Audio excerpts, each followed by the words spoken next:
Hello friends, last lecture में हम लोगों ने टाइप्स ऑफ पॉलीसेकेराइड किया था।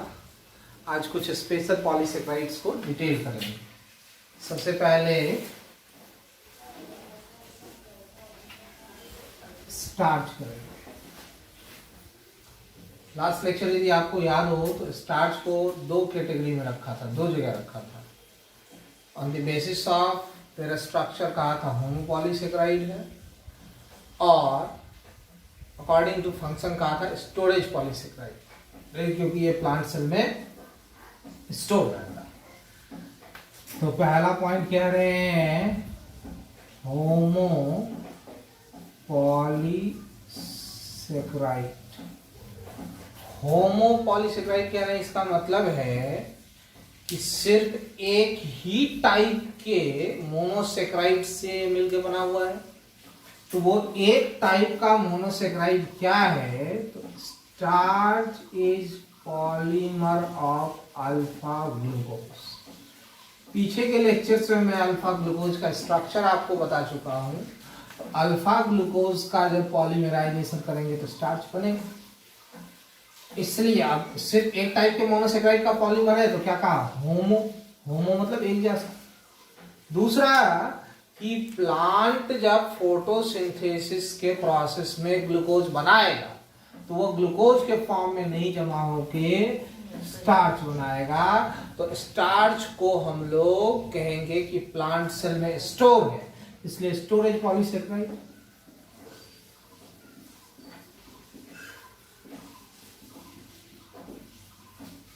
ठीक। अब कहा कि अल्फा ग्लूकोज का पॉलीमर है, तो लास्ट लेक्चर में आपको बताया था कि दो अल्फा ग्लूकोज कैसे जुड़ता है। तो जैसे दो अल्फा ग्लूकोज जुड़ेगा वैसे ही तीसरा जुड़ेगा, वैसे ही चौथा जुड़ेगा, वैसे ही पांचवा, वैसे ही बहुत सारे अल्फा ग्लूकोज जुड़ेंगे। तो कैसे स्टार्च बन रहा है, उसमें अल्फा ग्लूकोज कैसे कनेक्ट हो रहा है वो।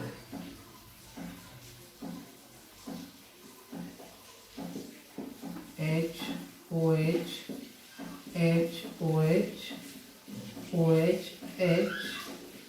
OH HCH2OH, ये एक अल्फा ग्लूकोज।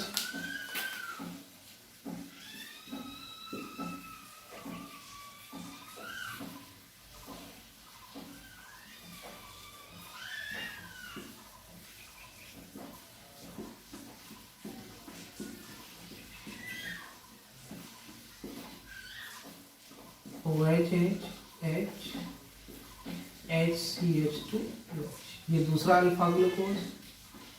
अब कल मैं आपको बताया था डाइसेकेराइड माल्टोज के केस में कि पहले अल्फा ग्लूकोज का पहला कार्बन, दूसरे अल्फा ग्लूकोज का चौथा कार्बन, इसके बीच कंडेंसेशन हो रहा था। ये देखो लॉस ऑफ वाटर होगा। तो ये जब लॉस ऑफ वाटर जब हो जाएगा तो यहाँ क्या बच जाएगा? एक ऑक्सीजन जो आपस में किस बॉन्ड से जुड़ा हुआ है? ये कौन सा बॉन्ड है? Alpha 1,4 glycosidic bond. उसी तरीके से तीसरा अल्फा ग्लूकोज इससे जुड़ेगा।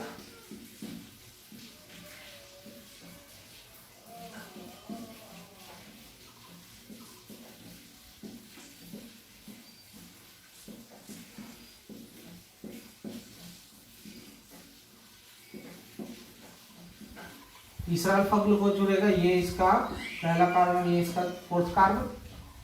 फिर इसी तरीके से अगला अल्फा ग्लूकोज जुड़ेगा।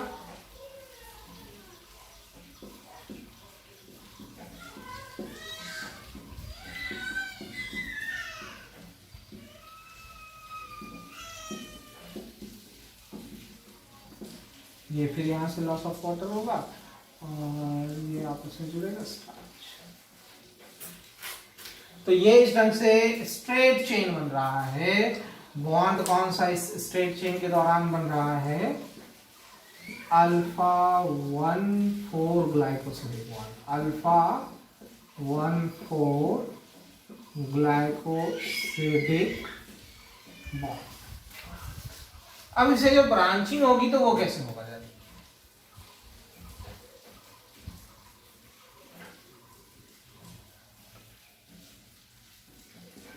CH2OH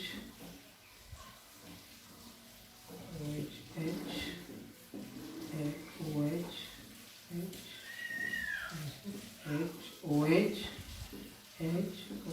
अब जरा देखिए, काउंटिंग देखिएगा तो पीछे काउंटिंग में आपको सिखाऊंगा उसका करना 1 2 3 4 5 6, ये 6 नंबर कार्बन और इसका ये कौन सा है फर्स्ट कार्बन। तो इस ग्लूकोज के फर्स्ट कार्बन से अटैच हाइड्रोक्सी और दूसरे ग्लूकोज के 6th कार्बन से अटैच हाइड्रोक्सी के बीच ये कंडेंसेशन होगा, ये लॉस ऑफ वाटर। और ये जब लॉस ऑफ वाटर होगा तो देखिए कि आप बॉन्ड कैसा बनेगा। यहाँ ये 6 नंबर कार्बन है, बॉन्ड यहाँ गया। तो ये भी ग्लाइकोसिडिक बॉन्ड है, जैसे यहाँ ग्लाइकोसिडिक बॉन्ड है, यहाँ ग्लाइकोसिडिक बॉन्ड है, ये भी ग्लाइकोसिडिक बॉन्ड है। लेकिन इस बार पहला और चौथा कार्बन नहीं इन्वॉल्व है, पहला और छठा कार्बन इन्वॉल्व है, 6 कार्बन। तो इसको कहेंगे अल्फा 1,6 ग्लाइकोसिडिक बॉन्ड। ये ब्रांचिंग हो गया। अब फिर इसमें भी स्ट्रेट चेन इधर जाएगा, तो स्ट्रेट चेन जब होगा तो उसमें कौन सा बॉन्ड 1,4 ग्लाइकोसिडिक बॉन्ड।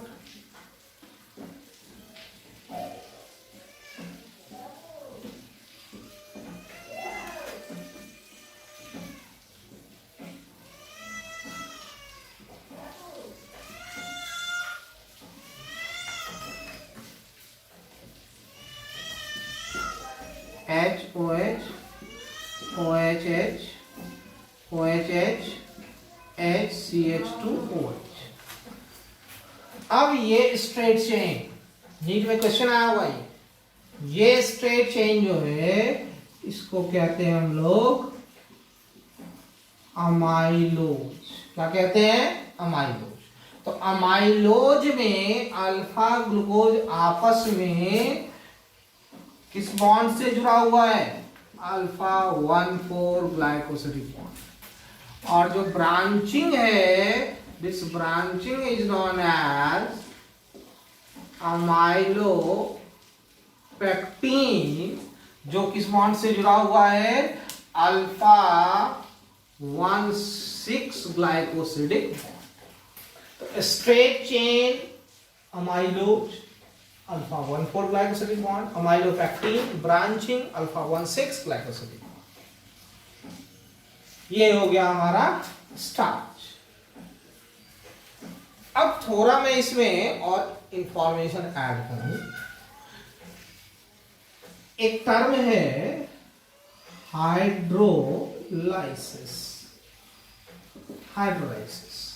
तो हाइड्रोलाइसिस कहते हैं वाटर के प्रेजेंस में बड़े मॉलिक्यूल का छोटे मॉलिक्यूल में टूटना, break down in presence of water. क्या वही? तो जैसे स्टार्च है, इसका यदि हाइड्रोलाइसिस करें तोड़ें तो किसके प्रेजेंस है? वाटर के प्रेजेंस में। तो ये फिर ग्लूकोज में टूट जाएगा जिसका बना हुआ था। कैसे? जरा उसको देखिए। जैसे कि वाटर ऐड किया, H2O दिया, तो यहां एक ऑक्सीजन पहले से, ये टूटेगा H+ और OH-। तो इस ऑक्सीजन के साथ ये हाइड्रोजन अटैच हो गया और यहां ये OH जाके अटैच हो गया। ये वाटर है, टूटा H+ और OH- में। अब ये H+ पहले से जो ऑक्सीजन एग्जिस्ट कर रहा था उससे जुड़ा और यहां जाके। अब जरा देखिए कि ये एक स्ट्रक्चर अलग हो गया और ये स्ट्रक्चर पीछे में लास्ट लेक्चर में आपको बताया था, ये किसका स्ट्रक्चर था? माल्टोज का स्ट्रक्चर था। अब फिर माल्टोज का हाइड्रोलाइसिस, तो इसको पहले ग्लूकोज नहीं लिखे, स्टार्च लिखे, ये टूटा किसमें? माल्टोज में। अब इस माल्टोज का भी फर्दर हम हाइड्रोलाइसिस करेंगे इन प्रेजेंस ऑफ वाटर। तो फिर यहां ऑक्सीजन है, वाटर दिया H+ और OH-। कहां से? वाटर, जो ये वाटर है ये टूटा H+ और OH-। अब ये H+ इस ऑक्सीजन से जाके जुड़ गया और ये OH- यहां जाके जुड़ गया। तो अब देखिए आप कंप्लीट एक ग्लूकोज अलग हो गया माल्टोज से। तो ये क्या बन गया? ग्लूकोज। ये भी क्या बन गया? अगला ग्लूकोज। फिर इधर भी आगे क्या होगा? ये ग्लूकोज बनेगा। ये तो इस ढंग से स्टार्च टूट के फाइनली क्या देगा? ग्लूकोज। तो जब हम लोग डाइजेशन पढ़ते हैं, हम लोग खाना जो खाते हैं, चावल रोटी खा रहे हैं, तो क्या खा रहे हैं? स्टार्च खा रहे हैं। स्टार्च खा रहे हैं तो जो हमारे बकल कैविटी में सैलिवरी अमाइलेज है, अब डाइजेस्टिव सिस्टम में हम लोग पढ़ेंगे इस चीज को कि कार्बोहाइड्रेट का डाइजेशन बकल कैविटी से ही शुरू हो जाता है। बकल कैविटी में सैलिवरी अमाइलेज है, 30% ऑफ स्टार्च को माल्टोज में तोड़ लेगा और बाकी सारे स्टार्च और माल्टोज सारे स्मॉल इंटेस्टाइन में फाइनली जाके ग्लूकोज में टूट जाएगा। फाइनली ये क्या बना लेगा? ग्लूकोज। ठीक है, तो हम लोग जो भी चावल रोटी जो कुछ भी खाते हैं वो सब फाइनली डाइजेस्ट होके, तो इसका मतलब है digestion is a process of hydrolysis. Digestion जो हो रहा है वो क्या है? हाइड्रोलाइसिस है। अब हाइड्रोलाइसिस हुआ तो ये किस पे टूट गया? ग्लूकोज पे टूट गया। ठीक, ये हमारा हो गया स्टार्च। अगला पॉलीसेकेराइड हम लोग करेंगे ग्लाइकोजेन। तो स्टार्च जो है ये प्लांट रेस्टोर रहता है और ग्लाइकोजेन जो है वो एनिमल में, एनिमल में भी कहा? तो लिवर और मसल्स।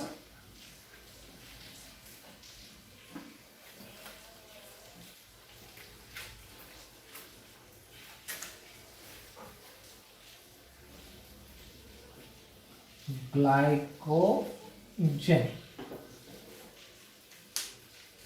फिर कहेंगे ग्लाइकोजेन जो है ये भी अल्फा ग्लूकोज का ही पॉलीमर है। तो इसका मतलब ये भी क्या हो गया?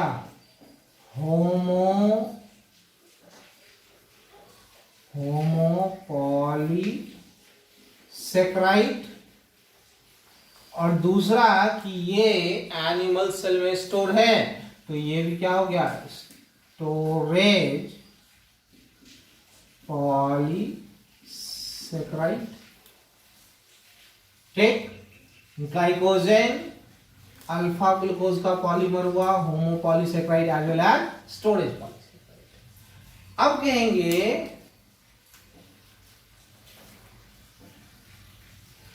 मान लो कि ये बबल्स जो है, ये एक बबल बनाया जैसे अल्फा ग्लूकोज, जैसे अनदर अल्फा ग्लूकोज, ये सारे आपस में किस बॉन्ड से जुड़े हुए हैं?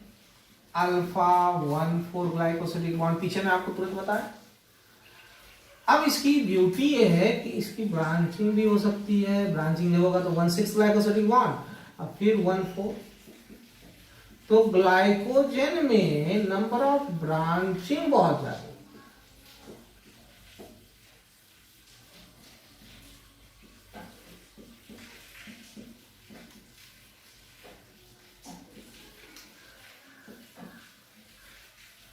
नंबर ऑफ ब्रांचिंग ग्लाइकोजेन में बहुत ज्यादा। ये सारे बबल्स क्या है? All bubbles represent glucose. So ये कौन सा ग्लूकोज? अल्फा ग्लूकोज, क्योंकि ये अल्फा ग्लूकोज का ही पॉलीमर। अल्फा ग्लूकोज का स्ट्रक्चर पीछे के लेक्चर से हम लोगों ने सीखा। और ये स्ट्रेट चेन जो है, ये जो भी स्ट्रेट चेन, ये 1,4 ग्लाइकोसिडिक बॉन्ड। अब ब्रांचिंग जहां कहीं भी हो रहा है 1,6 ग्लाइकोसिडिक बॉन्ड। अभी तुरंत पीछे में आपको बताया ये चीज। अब कहेंगे ग्लूकोज। खाना खाया, स्टार्च खाया, चावल रोटी, डाइजेशन हो गया। डाइजेशन होने के बाद सारा स्टार्च ग्लूकोज में कन्वर्ट हो गया और स्मॉल इंटेस्टाइन में विली के थ्रू एब्जॉर्ब होकर ब्लड में आ गया। और इस ब्लड में इस ग्लूकोज का दो अलग अलग फेट है, दो अलग अलग फ्यूचर है, उस पर बात करेंगे अभी थोड़ी देर में। पहले ये कहें कि ये ग्लूकोज जो है ये कन्वर्ट होगा ग्लाइकोजेन में। इस प्रोसेस को हम लोग कहते हैं, इसको मैं यहां लिखता हूं, ग्लूकोज किसमें कन्वर्ट हुआ? ग्लाइकोजेन। इस प्रोसेस को हम लोग कहते हैं ग्लाइकोजेनेसिस। और ये ग्लाइकोजेन फिर टूटता है ग्लूकोज में, तो इस प्रोसेस को हम लोग कहते हैं ग्लाइकोजीनोलाइसिस। तो glycogenesis glucose to glycogen, glycogenolysis, glycogen to glucose, lysis मतलब टूटना, ग्लाइकोजन का टूटना ग्लूकोज।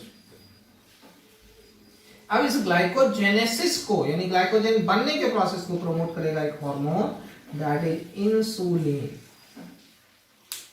और इस ग्लाइकोजिनोलाइसिस को यानी ग्लाइकोजन के टूटने को प्रमोट करेगा एक हार्मोन, दैट इज ग्लूकागॉन।